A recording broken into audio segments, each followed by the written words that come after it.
11 weeks old, having already spent half of her life in hospital in a remarkable battle for survival, Ulster's youngest ever victim of sectarian violence is home for Christmas. Against all the medical odds, baby Terry White underwent complex microsurgery believed to be the first of its kind in the world. Her right leg was almost severed by a bullet, and there were shrapnel wounds to her stomach and left arm in the I.R.A. attack on a house in West Belfast. Her uncle and one of the family's friends were killed as they sat with her on a sofa. Ambulance men had managed to save Terry from bleeding to death by the time she arrived at the Royal Belfast Hospital for Sick Children.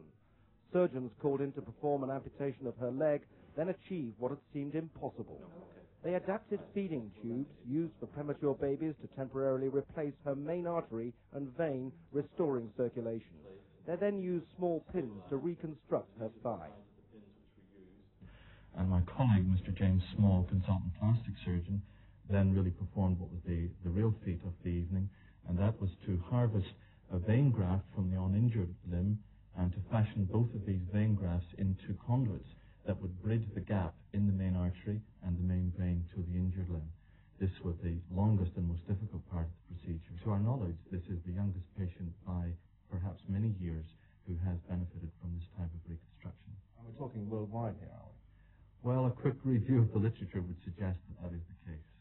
When a child is facing an amputation from whatever cause, it's always a sobering and rather depressing experience.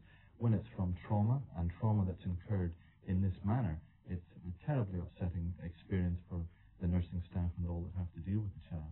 To see this little girl get home for Christmas with her leg and having healed so well is a very encouraging experience for all of us.